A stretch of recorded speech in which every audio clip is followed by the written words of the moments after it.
nous allons parler ce soir de la médecine chinoise. Mais qu'est-ce que c'est que cette médecine traditionnelle? Elle est vieille, c'est une médecine vieille, n'est-ce pas, de milliers d'années. Il faut la noter. Cette médecine a le vent en poupe dans les continents asiatiques, mais peine à s'installer dans les autres continents, tels l'Afrique, et particulièrement notre pays, le Cameroun. Mais dans un proche avenir, avec le courant, n'est-ce pas, de l'Est qui se propage, nous osons croire que cela ne mettra pas long. Cela dit, plusieurs thématiques seront évoquées. Première thématique, cette médecine, n'est-ce pas, prend plus de recul sur les symptômes. En deux, cette médecine lie le mental et le physique. Et en trois, cette médecine a la capacité de guérison. Voilà entre autres points à vous dire dans cette vidéo. Il est indéniable qu'on ne peut, n'est-ce pas, nier de rappeler que cette médecine prend plus de recul sur les symptômes.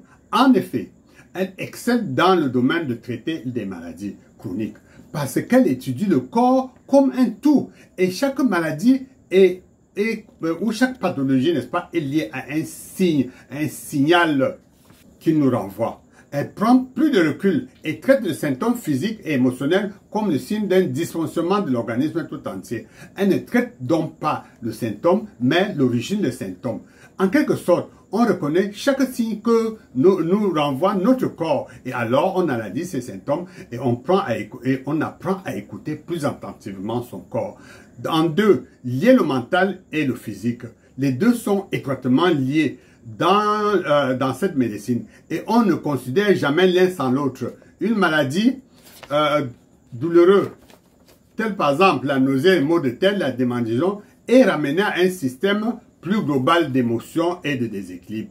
En trois, le corps a un pouvoir extrême de s'auto-guérir. C'est d'ailleurs une des grandes révolutions de la médecine chinoise. Elle considère que le corps n'a pas été conçu pour tomber malade, mais pour s'auto-guérir en permanence. Autrement dit, nous avons tout ce qu'il faut en nous pour nous guérir et notre organisme a d'immenses capacités d'adaptation.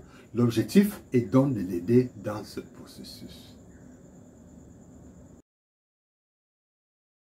La suite de cette vidéo sera, n'est-ce pas, comment guérir dans la médecine traditionnelle chinoise. Comment est-ce qu'on prend, quelle est l'astuce qu'on prend, n'est-ce pas, pour guérir. Quels sont les attraits qu'on prend, n'est-ce pas, pour guérir dans la médecine traditionnelle chinoise. Voilà le point qu'on aura, n'est-ce pas, à débattre dans notre vidéo